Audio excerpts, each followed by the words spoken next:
Access of everything is bad. जैसा कि हम सभी जानते हैं कि किसी भी चीज की अधिकता हानिकारक होती है, चाहे वो खाना हो या स्नेह हो या फिर नफरत। हर एक चीज हर एक मायने में ज्यादा हो जाए तो वो खतरा बन सकता है।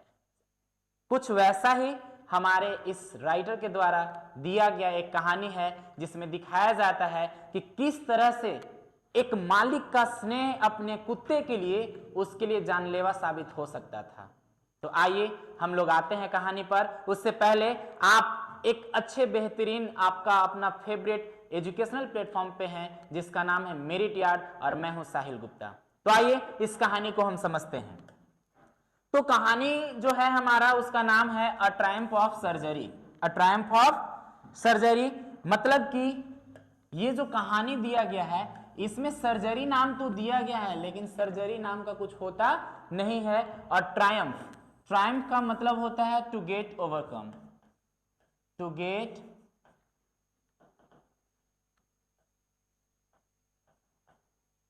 ओवरकम, टू गेट ओवरकम मतलब किसी भी चीज पर विजय पाना हमारा क्या कहलाता है, ट्रायम्फ कहलाता है। और सर्जरी, सर्जरी का मतलब यहां पर है ट्रीटमेंट, यहां पर है ट्रीटमेंट।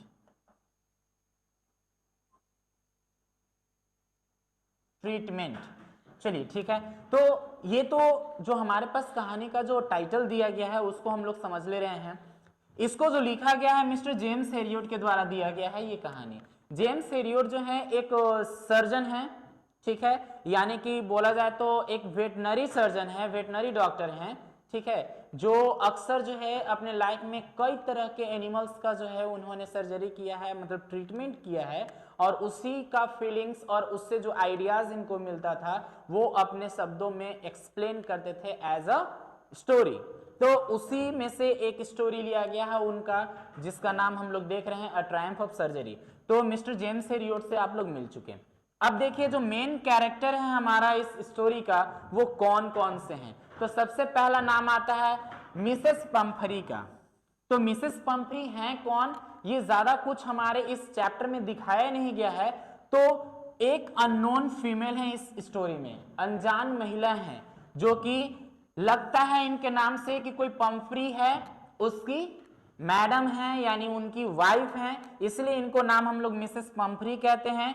और ये जो ट्रिकी यहां पर डॉग है उसकी मालिकिन है यानी ऑनर है वो डॉग की। नेक्स्ट है मिस्टर हेरियोट, यही मिस्टर जेम्स हेरियोट ही यहां पर हैं जो कि एक क्या है, वेटनरी डॉक्टर हैं। वेटनरी डॉक्टर यानी कि वैसे डॉक्टर जो किसी एनिमल्स का ट्रीटमेंट करते हैं, यानी कि पशु चिकित्सक इसको हम हिंदी में कहते हैं। हु ट्रीट्स ट्रिकी, जो ट्रिकी की क्या करते हैं, ट्रीटमेंट करते हैं, ट्रीटमेंट उसको देते हैं। और ट्रिकी के बारे में आप जान ही रहे हैं, एक फैटी डॉग है मिसेस पंफरी का, एक छोटा सा डॉग है और बहुत ही पैम्पर्स है, बहुत ही दुलारा है, किसका, तो मिसेस पंफरी का। तो आइए, तो कहानी की शुरुआत कुछ यूं होती है कि मिसेस पंफरी अपने कुत्ते के साथ बाहर रोड पर टहलते रहती हैं और वहीं से गुजरते हैं मिस्टर जेम्स हैरियोट जो कि एक वेटनरी डॉक्टर हैं। और ऐसा ये कहानी में कम्युनिकेशन दिखाया गया कि पहले से ही जान पहचान उनकी हुई है उस कुत्ते के ही साथ, ठीक है।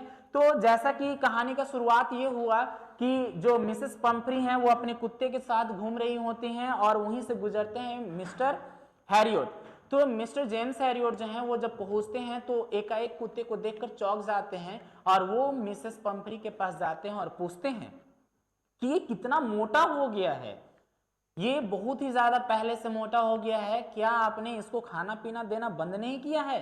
तो ये और भी ज्यादा कुछ बोलते उससे पहले ही मिसेस पंफरी हैं वो कहती हैं कि मैंने इससे एक्सरसाइज भी करवाया और इससे इतना स्नेह है हमारा ना कि मैं अपने आप को ज्यादा रोक नहीं पाई। ऐसे मैंने रोक लगाया था इसका मीठा खाने पर लेकिन मुझे लगा कि ये और बीमार पड़ जाएगा, ठीक है, तो इसलिए मैंने इसको देना शुरू किया, थोड़ा बहुत करके दिया, इसका जो फेवरेट डाइट है उसको भी मैंने दिया, ठीक है, लेकिन अपने आप को ज़्यादा दिन तक हम रेजिस्ट नहीं कर पाए क्योंकि ये बहुत ही प्यारा है।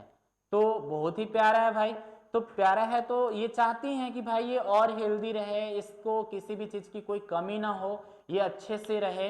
तो अच्छे से रहने के लिए ये ओवरडोज देती गई हर एक टाइम, मतलब किसी टाइम पर वो फिक्स नहीं था उसका मील, वो जब उसका मन होता था मिसेस पंफ्री उसको खिला देती थी, जिसके वजह से वो ज़्यादा मोटा हो गया था। फिर होता क्या है कि ये मिस्टर हेरियोट जो हैं वो मिसेस पंफ्री को बहुत ही समझाते हैं, समझाने के बाद ये बोलते हैं कि अब जो है इसका खास ख्याल रखिए आप, और ये सब सारा चीज यानी कि मीठा नहीं देना है, जंक फूड नहीं देना है, ऑयली फूड नहीं देना है, और इसका जो फेवरेट डाइट है उसको भी थोड़ा देना है, ठीक है, ये कहकर समझाकर भेजते हैं। तो मिसेस पंफ्री को लगता है नहीं भाई डॉक्टर साहब बोल रहे हैं तो वाकई में सही बात कह रहे हैं, और वो थोड़ा सा एसेम फील करती हैं, थोड़ा सा शर्मिंदगी महसूस करती हैं और सर नीचे करके वो आगे बढ़ती हैं। तो ऐसा डॉक्टर को भी देखकर लगता है कि भाई जब ये सर नीचे की हैं, थोड़ा सा एसेम्ड फील हो रहा है इनका फेस से, तो इसका मतलब इनको अपने गलती का पछतावा है और आगे चलकर ये ऐसा नहीं करेंगे। लेकिन इसके बावजूद भी मिस्टर हेरियोट को पता था कि वो कितना प्यार करती थी अपने डॉक्टर से, मिसेस पंफ्री कितना प्यार करती हैं अपने कुत्ते को, ठीक है, ये बात उन डॉक्टर साहब को पता था। तो डॉक्टर साहब को पता था, तो ये बात उनके जहन में बैठ गया था कि अभी ना हो लेकिन कुछ ना कुछ समय के बाद उनका फोन जरूर आएगा। तो लंबे समय तक फोन नहीं आया, तो लगा डॉक्टर साहब को कि शायद मेरी बात को अच्छे से समझ गई है मिसेस पंफ्री, ठीक है। लेकिन अचानक से एक दिन कॉल आता है, इधर से बोलती हैं मिसेस पंफ्री और इधर से मिस्टर हैरियोट। तो मिसेस पंफ्री कहती हैं कि डॉक्टर साहब देखिए जो ट्रिकी है वो अच्छे से चल फिर नहीं पा रहा है, अपने एक ही जगह पर बैठा हुआ है, वो कुछ भी खा नहीं रहा है, यहाँ तक कि अपना फेवरेट डाइट भी नहीं ले रहा, जो इसको पसंद है वो चीज़ भी नहीं ले रहा है। तब क्या करते हैं, ये सोचते हैं कि यदि डॉक्टर साहब सोचते हैं कि यदि मिसेस पंफ्री के पास ही ट्रिकी रहता है तो हो ना हो ट्रिकी इस दुनिया में ना रहे, वो मर जाए, ठीक है। इसलिए ये सोचते हैं कि भाई ये अच्छा होगा कि उसको वहां से लाकर हम अपने केयर में रखें यहाँ कुछ दिन और उसको फिर ठीक करके फिर वापस दें।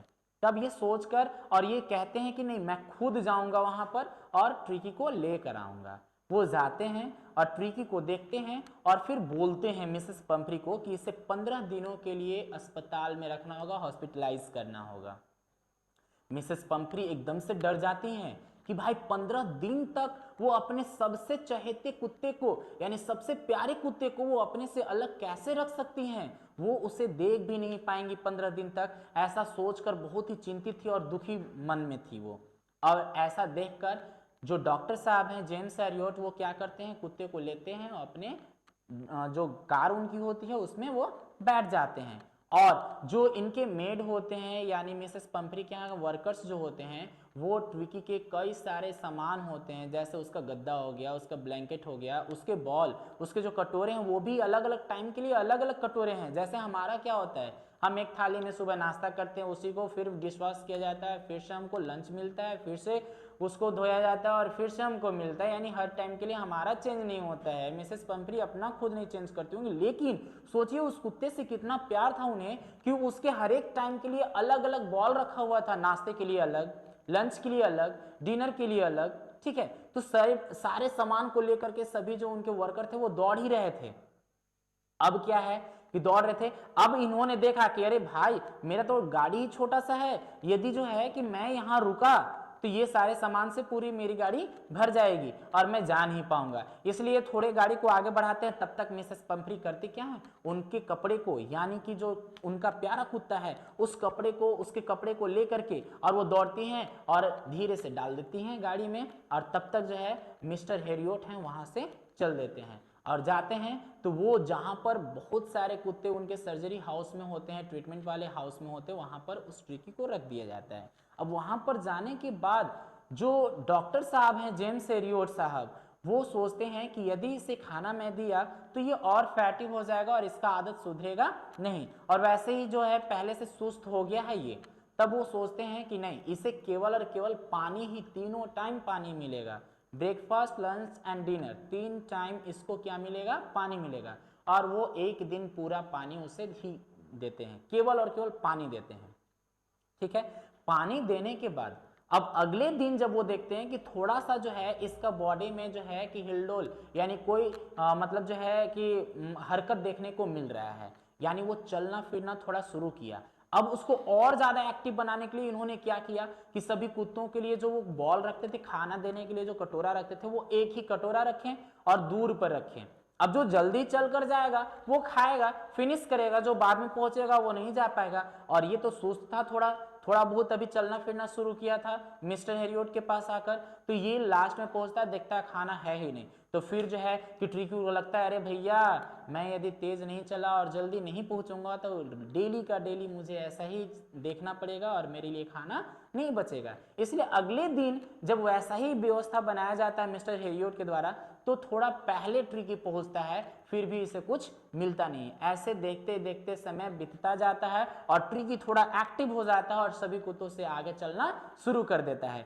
अब जैसे ही वो थोड़ा ठीक होता तो वो देखता कि अरे भाई इतने सारे कुत्ते यहाँ पे रह रहे हैं, चारों तरफ घूम कर देखता है और अपने आप को अच्छा फील करता है। अब क्या है कि हमेशा से मिसेस पंफ्री जो है वो डॉक्टर साहब को कॉल करके हमेशा ट्रिकी के हालचाल के बारे में पूछते रहते हैं और हमेशा जो है कि डॉक्टर साहब बताते हैं ठीक है, बट फिर भी जो है कि सेटिस्फैक्शन नहीं होता है मिसेस पंफ्री को, वो संतुष्ट नहीं होती हैं इनके जवाब से, मिस्टर हैरियट के जवाब से। फिर होता क्या है कि जो मिस्टर हैरियट का जो हाउस है वहां पर मिसेस पंफ्री के द्वारा ट्रिकी को देने के लिए अंडे भेजे जाते थे। अब अंडे भेजे जाते थे, अब तो डॉक्टर साहब देख रहे हैं कि भाई अंडा आ रहा है, तो अंडा आ रहा है, यदि ये अंडा खिलाना शुरू कर दिया मैंने ट्रिकी को, क्योंकि 15 दिन ही ट्रिकी को रखना था हॉस्पिटल में, अब ये अंडा खिलाएंगे तो फिर होगा क्या, फिर से वैसा ही कंडीशन हो जाएगा इसका। इसलिए डॉक्टर साहब इस कहानी में बताते हैं कि वो अंडे को मैं ट्रिकी को नहीं देता था, उस अंडे को हमारे जो वर्कर्स हैं, हमारे साथ में काम करने वाले जो हैं, और मैं सुबह का नाश्ता में इसको कंज्यूम कर लेते थे, खा लेते थे। अब कुछ समय के बाद जो है ब्रांडी, रम, ये सब आना, यानी कि वाइन आना शुरू हो गया ट्रिकी के लिए, तो उस वाइन को भी ट्रिकी को नहीं देते थे डॉक्टर साहब। ये इस कहानी में बताते हैं कि उस वाइन को भी हम लोग सभी जो है बैठ करके कंज्यूम कर लेते थे एक साथ। अब क्या है कि जब लगातार ऐसा व्यवस्था मिलता गया इन लोगों को, तो थोड़ा सा जो है लस्ट लगा, यानी आदत लगा, लत लगा। इन्होंने सोचा कि कहीं न और लंबे समय तक इसको मेहमान बनाकर हम लोग रखें तो लंबे समय तक ऐसे चीजों का फायदा हमें हो सकता है। लेकिन फिर डॉक्टर साहब कहते हैं, मिस्टर हैरियट साहब कहते हैं कि लालच बुरी बला है, यानी कि हम इससे ज्यादा दिन तक रखेंगे तो हमें तो लाभ होगा, लेकिन कहीं ना कहीं फिर से दिक्कत होगी और हम बच जाएंगे। तब वो करते क्या, फाइनली कॉल करते हैं किसको, मिसेस पंफ्री को, और बोलते हैं कि अब आप आकर ट्रिकी को ले जा सकते हैं, वो पूर्ण रूप से ठीक हो गया है। अब जैसे ही जो है कि मिसेस पंफ्री आती हैं ट्रिकी को लेने के लिए, तो ट्रिकी जो है मिस्टर हैरियट के हाथों से छूटता है और दौड़कर पहुंच जाता है अपने ऑनर के पास, और ऑनर को लव करता है, यानी कि उसके मुंह के पास जाता है, इधर गले लगता है, ये वो करता है, ठीक है, और अपना प्यार जताता है ट्रिकी, ठीक है। अब क्या है, मिसेस पंफ्री जो है डॉक्टर कहते हैं कि I have no word to thanks you, आपको धन्यवाद कहने के लिए मेरे पास शब्द नहीं है, मैं निशब्द हो चुकी हूँ, किस तरह से आपका धन्यवाद कहूँ मैं, आपने हमारे ट्रिकी को ठीक कर दिया है, ठीक है। तो डॉक्टर साहब बोलते हैं इसमें थैंक्स की कोई बात नहीं, इट्स माय प्लेजर, ये मेरा कर्तव्य था कि मैं एक डॉक्टर हूं तो हर एक एनिमल्स की देखरेख करनी हमारी जिम्मेवारी बनती है। यहीं पर कहानी ये फिनिश्ड होता है। तो आपने देखा कि किस तरह से मिसेस पंफ्री अपने कुत्ते को स्नेह करती हैं, प्यार करती हैं, और उनके प्यार का नतीजा उस कुत्ते को किस तरह से भुगतना पड़ता है। तो इस कहानी में थीम दिया गया है कि जैसे ही वो अपने ऑनर हाउस से हटकर डॉक्टर के हाउस तक पहुंचता है ट्रिकी, तो थोड़ा फील करना अच्छा शुरू कर देता है। वैसे ही जैसे हम लोग किसी एक जगह पर रहते रहते बोर हो जाते हैं, तो जब प्लेस चेंज करते हैं तो हम लोग को भी थोड़ा फ्रेश लगता है, उसी तरह से जो है क्या कि जो एनिमल्स हैं उनको भी जगह चेंज करते रहना चाहिए। ये हमारा थीम था इस कहानी का, ठीक है। तो आई होप आपको ये कहानी अच्छे से समझ में आया होगा। नेक्स्ट लेक्चर सेशन जो हमारा होगा उसमें हम लोग देखेंगे इसके इंपॉर्टेंट ट्यूशन और एक्सट्रैक्शन। तो इन्हीं चंद बातों के साथ हम लोग इस कहानी के लास्ट कड़ी तक पहुंच गए। और हाँ, आपको यदि कोई भी स्टडी मटेरियल चाहिए हो किसी भी सब्जेक्ट का, तो बस सब्जेक्ट, नाम, क्लास और जगह का नाम लिख करके आप इस व्हाट्सएप ग्रुप पर क्या कर सकते हैं, सेंड कर सकते हैं, आपको प्रोवाइड कराया जाएगा। और हाँ, एक चीज और ध्यान रखेंगे, जो भी रिकॉर्डेड वीडियो आपको मिलता है उसका प्लेलिस्ट अवश्य चेक करेंगे। यदि आप चेक करेंगे तो आपका एक भी मिस नहीं होगा वीडियो, क्योंकि इस बैच का नाम है अचूक और आपको कोई भी चूक नहीं करना है प्लेलिस्ट को चेक करने में। ठीक है, तो आप प्लेलिस्ट चेक करते रहेंगे और वीडियो सेशन लेते रहेंगे ताकि आपका प्रिपरेशन अच्छे से हो सके और आप अच्छे से अच्छा स्कोर कर सके अपने एग्जामिनेशन में, बोर्ड एग्जामिनेशन में। Thanks for today.